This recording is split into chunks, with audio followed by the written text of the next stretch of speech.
Olá pessoal, tudo bem aí? Boa noite, tá? Então, a gente tá trazendo aí para vocês mais é, um vídeo sobre o budismo, tá? Baseado aqui nesse livro, tá? Vocês devem conhecer esse livro, né? É o livro das religiões, tá? Da Companhia das Letras, né? Do mesmo autor de O Mundo de Sofia, tá? O Jostein Gaarder, acho que é assim que se pronuncia, tá? Então, vale muito a pena esse livro aqui, ó.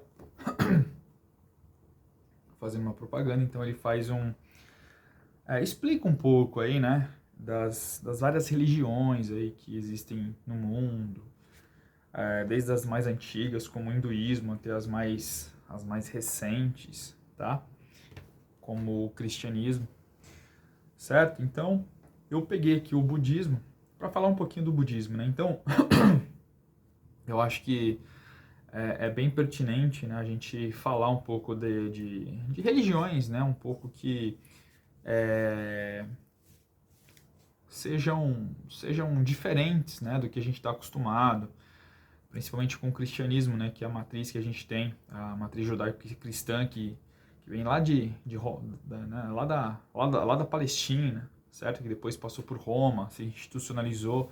Então é interessante falar aí de matrizes diferenciadas, né, tendo sempre em vista aí a tolerância religiosa, né, entender que o Brasil é composto aí por diversos tipos de religião, desde religiões de matriz africana, religiões, né, os mais diversos tipos de cristianismo, né, religiões protestantes, neopentecostais, católicos, judeus, pessoas que não professam nenhuma religião, tá? E todos vivemos aqui nesse território, nesse estado que deve ser entendido como um estado laico, tá? Então, essa, inclusive, está na Constituição brasileira, né? O Estado ele é laico. Por quê? Porque o Brasil ele agrega, né?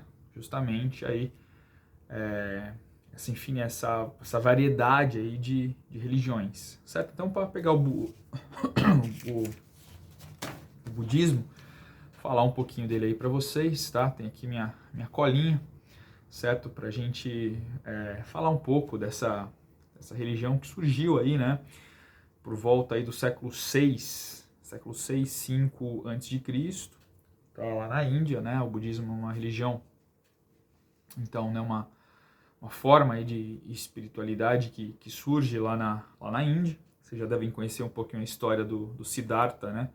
Gautama, que era um nobre, certo? E aí, mais ou menos aí com 29 anos de idade, ele foi viver a vida, né? Ele se, se desvencilhou lá, né, de todos aqueles privilégios que ele tinha. O pai dele, inclusive, tinha proibido, né, ele de conhecer o mundo. Ele falou, não, eu vou me libertar, né? Foi um pouquinho tarde, né? Com 29 anos, não é? 29 anos de idade e tal, ele vai então conhecer o mundo. E aí, nesse mundão, lá na Índia, né, que ele passa a observar, ele vai tomar contato com as pessoas, né, propriamente ditas ali, que os mendigos, né, as pessoas os ladrões, né, as pessoas que né, roubavam aí para sobreviver, pessoas que sem dinheiro, pessoas que viviam na pobreza, na miséria extrema, né? E ele vai tirar lições de tudo isso, né? Ele chega à conclusão é, que ele o grande segredo, né? Na verdade aí o que ele vai passar a sentir por essas pessoas vai ser a compaixão, né? A compaixão por essas pessoas, tá? Ele vai perceber que o sofrimento dessas pessoas é causada, e na maior parte das vezes, ou na maioria das vezes, pelo desejo. Tá? Então, ele vai chegar a esse esclarecimento, né? Aí, passando lá 7 dias e 7 noites ali debaixo da árvore, né? E onde ele vai chegar ali a um nível, né, de iluminação, de clareza, né, mental sobre as coisas, e vai passar então a olhar o mundo de uma forma totalmente diferenciada, tá? Então, o Buda, né, o que é o Buda? O Buda é uma espécie de guia, ele se torna o Buda, certo? Então, o Buda é uma espécie de iluminado, uma pessoa que conseguiu enxergar através aí da iluminação, através do nirvana, né, que seria o grau máximo de iluminação, essa visão sobre as coisas, sobre o mundo, sobre as pessoas, sobre os bens materiais, né? Então ele é essa pessoa. Então o Buda é uma espécie, vai ser, né, considerado uma espécie de guia dos seres humanos. E aí tem toda uma lógica o budismo, né? O budismo fala que, assim, até a pessoa não atingir esse grau, né, de esclarecimento, ela estaria fadada a reencarnar, um sucessivo ciclo de reencarnações, né? Morte, renascimento, morte, renascimento, morte, renascimento, até que, em determinado momento, né, nesses sucessivos renascimentos, ela chegasse aí, né, a um grau de iluminação, de esclarecimento, que não precisaria mais reencarnar. Então essa é a lógica aí, né, do budismo, da filosofia. Tá? E as pessoas, elas levam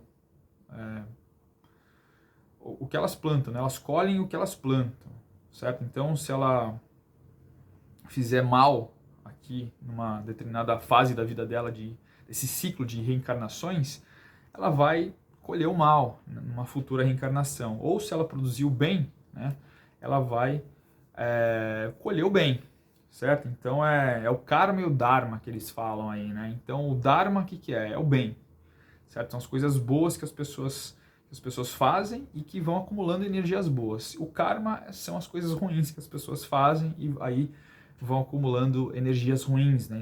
Energias negativas ao longo das suas reencarnações aí, das suas vidas, certo?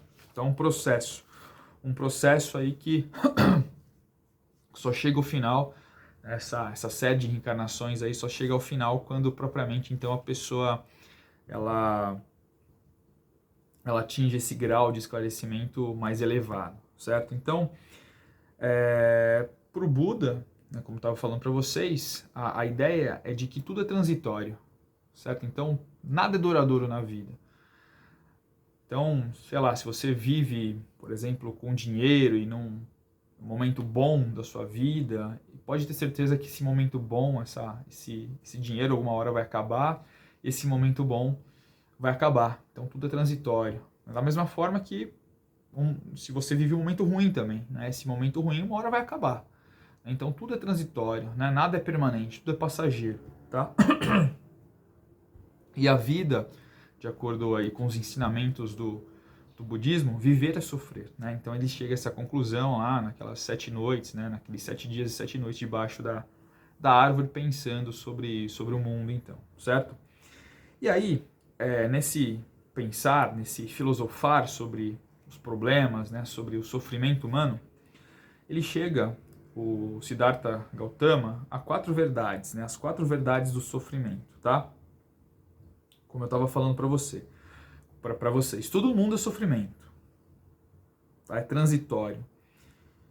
Então, tudo que nos apegamos na vida não é para sempre, certo? Então, vai ter um fim. Essa é a primeira verdade, essa é a primeira verdade aí do sofrer, tá? A segunda verdade é que o sofrimento, na maior parte das vezes, ele fala que é causado aí pelo desejo, tá? Então, a causa do sofrimento são os desejos. A terceira verdade é que esse sofrimento pode ter um fim. E esse fim só é possível de ser encontrado quando o desejo ele cessa. Tá? E para o desejo cessar, a pessoa também tem que acabar com a própria ignorância que ela tem dentro de si. Ela tem que esclarecer as coisas, né? As coisas têm que ficar em evidência. As pessoas têm que deixar de lado a ignorância e procurar sempre a verdade. Tá? E aí a quarta verdade é que existe um caminho, né, para que a pessoa consiga alcançar a libertação, que ele chama, né, o Buda chama de caminho, né, os seguidores depois, né, vão levar isso adiante, são o caminho das 8 vias. Tá? O que seriam essas 8 vias aí? As 8 vias é o caminho, é a forma que a pessoa tem, que a pessoa deve seguir para se libertar do sofrimento, tá? Então, quais são aí as 8 vias aí, tá? Primeira, perfeita compreensão. Segunda, perfeita aspiração. Terceira, perfeita fala, a pessoa não pode mentir. Quarta, perfeita conduta, né? A pessoa não deve matar, a pessoa não deve roubar. Quinto, o perfeito meio de subsistência. Então, a pessoa, por exemplo, um budista, ele tem que estar antenado com esses princípios, né? Então, por exemplo, uma pessoa, né? Isso vai caber. Então, um dos princípios do budismo é não fazer mal aos animais. Então, a pessoa, ela não pode ser açougueira. Então, ela não pode ser açougueiro. Então, não matar, né? Não matar compreende não fazer mal aos animais, não fazer mal ao ser humano. Então, a pessoa, por exemplo, não pode ser comerciante de armas. Certo? Então, isso é um preceito né, é o perfeito meio de subsistência. Então, a pessoa ela não pode ter uma profissão que vá ser nociva, né, em tese aí para outra pessoa e na prática também. É o perfeito esforço, né? Então, a pessoa ela tem que, para atingir esse grau, né, de mentalidade, de esclarecimento, ela tem que meditar, né, fazer uso da meditação, para se livrar, inclusive, dos pensamentos negativos, tá? Perfeita atenção e a perfeita contemplação aí, certo? Então a pessoa ela tem que passar a observar, né, o funcionamento do mundo e o funcionamento das coisas, tá bom? Bom, como eu estava falando, o Nirvana seria esse estágio máximo aí de esclarecimento, né, onde o indivíduo ele vai conseguir, de certa forma, aí, se livrar do desejo. O desejo ele vai se extinguir, né, ele vai se livrar do ciclo, né?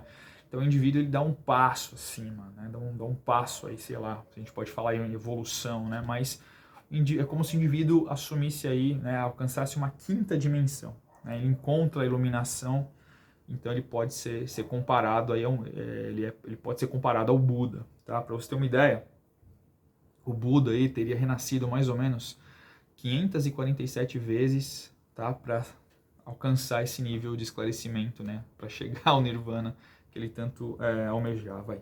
Beleza? Bom, o budismo, obviamente, né? O Buda vai, obviamente, morrer lá nos primórdios, tá? Obviamente, o budismo ele vai trazer junto de si, né? Vai se difundir, né, ali principalmente pela Ásia, né? E vai trazer consigo aí uma série de seguidores, né? Esses seguidores vão acabar professando, vão acabar desenvolvendo, né, e aplicando aí os ensinamentos do budismo, tá? Então, esses seguidores acabaram, né, desenvolvendo aí essa ética, né? Acabaram aplicando essa ética do budismo na vida, tá? Então, o que consiste essa ética? Ela está muito atrelada lá com os caminhos, né? Com aquelas 8 vias para se chegar ao esclarecimento, que você não pode fazer mal a uma criatura viva, certo? Lembra que eu falei que a pessoa não pode ter uma profissão que, sei lá, que, por exemplo, esteja em confronto com isso, né? Açougueiro. Açougueiro vende carne de animal, então uma pessoa que segue budismo não pode ser açougueiro, né? Não pode roubar, não pode se dar aos prazeres sensuais, né? Não pode levar uma vida aí de libertinagem, né? A pessoa não pode mentir, não pode falar falsidades, né? Então imagina, né? Então esse contexto aí de fake news, né? Então, certo? E a pessoa não pode usar álcool e nem outras drogas ilícitas aí, tá? Então a pessoa ela tem que seguir essa espécie de ética, né? Esse conjunto de valores aí do budismo, tá? E se a gente for olhar, né, para os monges e para as monjas que vivem em mosteiros, né, lugares aí um pouco mais afastados, né, da vida urbana, muitas vezes isolados, tá? Ou inseridos na vida urbana, mas mesmo assim isolados, né? Essa ética é um pouco mais estrita, né? Então, por exemplo, eles têm uma lógica, uma conduta, por exemplo, com relação à comida. Eles não podem comer depois de um determinado horário, certo? Eles não podem ter divertimentos, né? Os divertimentos mundanos. Não podem, sei lá, fazer uma festa, fazer um churrasco. Eles não podem fazer isso. Então tem que abdicar dos luxos, né? Não pode dormir numa cama vazia e não pode aceitar nem possuir dinheiro, né? Nem ouro nem prata, tá? Então, os monges, né? Tem essa vida aí, e as monjas, quase numa espécie de clausura, certo? Bom, é interessante, né, pessoal, que em muitos templos aí, certo, budistas, a gente tem lá os monges, né, e as monjas, eles fazem cultos, né, e nesses cultos muitas vezes aparece a imagem do Buda, tá? Na maior parte das vezes, pessoal, aquela imagem, ela não, né, e aquele culto, tá? Não é para venerar a imagem, não é para olhar a imagem e venerar a imagem como se fosse um deus, tá? Geralmente, na maior parte das vezes, existem tendências que olham, tá? Ali a imagem como se fosse Deus, mas na maior parte da tradição budista, aquela imagem é justamente para lembrar quem foi o Buda, tá? Uma pessoa que conseguiu alcançar a iluminação e da mesma forma que ele conseguiu, as pessoas também podem chegar, né, a essa iluminação, certo? Então, a imagem representa isso, tá? Então, servem para lembrar aí os ensinamentos que Buda, né, passou aí para as pessoas, tá? Feriados, não, os budistas, aí na maior parte das vezes, eles não comemoram os feriados, eles não têm uns feriados específicos, né, dentro da religião budista. O que se comemora é justamente aí o nascimento, né, do Buda, que está entre abril e maio, não se sabe exatamente, na lua cheia. Então existem peregrinações muitas vezes ali, né, muitas pessoas, então, acabam fazendo essa reclusão, muitas vezes espiritual, nesse recolhimento espiritual, nesse momento, então, do nascimento do Buda, tá? Então,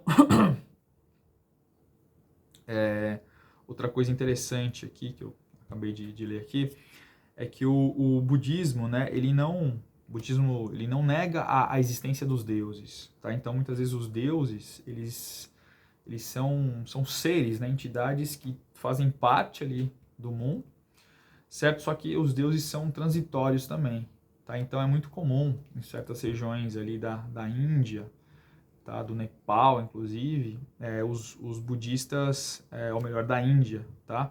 Os budistas terem imagem de alguns deuses indianos, da religião indiana, do hinduísmo, se eu não me engano, Ganesha, por exemplo, tá? Então, fazem parte ali, estão nesse contexto também do budismo, certo? Então, a difusão do budismo, né, ela vai se dar, vai se estabelecer, e então, principalmente pela Ásia, né, como a gente sabe, e duas vertentes aí acabam se desenvolvendo, tá? Que é a vertente que que eles chamam aí de Theravada, tá? Que se desenvolve ali no sul da Ásia, né, ali na região da Birmânia, Tailândia, Sri Lanka, Laos e Camboja, tá? Essa visão aí Theravada seria aí a forma original do budismo, né, que eles falam. Então, Buda seria apenas um ideal, certo? Então, a salvação se dá pela iluminação, né, a iluminação individual. Então, o indivíduo, ele mesmo, consigo próprio, é que deve alcançar esse grau de esclarecimento. O indivíduo, a si próprio, com as meditações, deve alcançar esse grau de esclarecimento, né, através da meditação. Então, é uma responsabilidade individual, certo? Então, essa vertente, a Theravada, é a vertente do budismo que fala dessa necessidade, né, do indivíduo em alcançar esse esclarecimento, de alcançar esse grau de iluminação. E uma vertente, vai um pouco mais pop, né, que se desenvolveu ali no norte da Ásia, né, China, Japão, Mongólia, Tibete, Coreia e Vietnã, tá? É uma versão, vamos falar assim, do budismo, no qual a salvação ela pode ser levada às outras pessoas, tá? Através dos intermediários, por exemplo dos monges, né, dos leigos que buscam estudar e entender o budismo, certo? Então, e o Buda geralmente é visto aí como um ente que vai promover essa iluminação, tá? Então, o Buda, nesse caso aí, seria uma entidade um pouco mais participativa, né? E algo bastante interessante nessa versão, né, a versão Mahayana, é que, lembra que eu falei, o ideal dos budistas é chegar ao esclarecimento, né? e aí não reencarna mais. Os Mahayana, essa versão, eles abdicam do esclarecimento, eles abdicam do nirvana, certo? Eles chegam ali no estágio, né, de esclarecimento, mas não tão esclarecido assim, tá? Para ajudar as outras pessoas, tá? A compaixão nesse caso aí, ela aparece, né? O budismo aparece aí como uma forma, então essas pessoas acreditam então que o ideal delas é fazer com que as outras pessoas consigam também alcançar um certo grau de esclarecimento e iluminação, tá? Então, esse abdicar, né, essa compaixão pelos outros é que é interessante aqui nessa versão Mahayana, certo? Então, muito bacana, tá? Com relação à tolerância, né? Então, o budismo ele foi formado através de um caldo, né, cultural ali da Ásia, né, Índia, China, certo? Aquela região do Nepal, do Tibete, tá? Um caldo bem cultural, bem amplo, certo? E questão da tolerância, né? O budismo ele é tolerante com as outras religiões, isso que é mais importante. O budismo ele exerce, o foco é a tolerância. As outras religiões, tá? Inclusive tem pessoas de outras religiões que vão procurar saber sobre o budismo, né? Passam a praticar o budismo. Então a tolerância é algo extremamente importante para os budistas, tá? Então é interessante paralelamente ao que acontecia no Ocidente, né, as religiões ocidentais, o cristianismo, por exemplo, depois a Igreja Católica, ela foi muito mais agressiva do que aí o budismo propriamente dito, né, que acabou se desenvolvendo aí na Ásia, tá? Então, é isso, né, a versão Theravada e a versão Mahayana. Dentro dos Mahayana tem outras duas tendências, então a gente percebe, né, como o budismo ele tem várias ramificações, tá? Essas duas tendências, a primeira delas é o budismo tibetano, tá? Ou lamaísmo, tá? Que ele vai o budismo tibetano, né? Obviamente na região do Tibete, tá? Ele vai incorporar parte, inclusive, da tradição local ali do Tibete, como por exemplo a crença, né? Em deuses e espíritos, né? E tem lá o lama, né? O lama é uma espécie de líder espiritual. Tá? Então, tradicionalmente, a região do Tibete, ela tem como chefe o Dalai Lama, que é esse guia espiritual aí que, depois que ele morre, né, os sacerdotes, né, passam a buscar nas crianças, né, um sucessor desse Dalai Lama aí, certo? Bom, então, isso acontece desde o século XVII. Então, esse Dalai Lama, né, esse guia espiritual, então, tem ali o controle espiritual sobre o Tibete. Em 1959, a China, né, ela assume o controle do Tibete e o Dalai Lama ele é obrigado a fugir então para a Índia, tá? E nesse sentido que o budismo, essa tendência tibetana, ela vai ter uma lógica, né, expansiva ali naquela região da Índia, tá? E do Nepal também. Tudo bem? Beleza? E para finalizar, essa última vertente dentro do budismo Mahayana, que é a vertente chama budismo Zen, tá? Essa aqui é uma vertente interessante, tá? Achei bem interessante, que surge na China e depois ela vai para a Coreia e para o Japão, né? Então, esse budismo Zen, ele fala justamente da meditação, né? Então, a lógica do budismo Zen é que a iluminação ela vem de dentro da pessoa, certo? Olha que interessante. Então, ela é comunicada muitas vezes de uma forma não verbal, tá? Então, é a prática do dia a dia. Então, a pessoa, ela obviamente, ela vai ter que desenvolver alguma técnica, né? De meditação principalmente, de consciência, mas o insight, né? Como a gente fala na filosofia, o insight, ele vem muitas vezes dessa prática cotidiana, repetitiva, da observação, né? do dia a dia.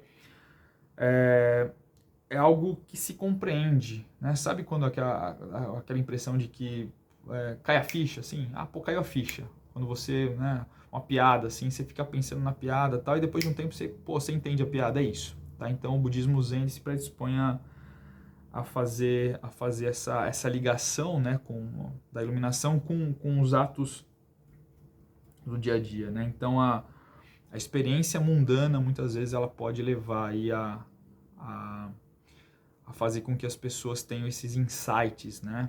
A observação do mundo, tá? Então é isso. Tudo bem, pessoal? Então espero que esse vídeo aí tenha sido útil, né? Acho que em tempos que a gente vive hoje, acho que a tolerância, né? Inclusive a tolerância religiosa, tá? É algo primordial.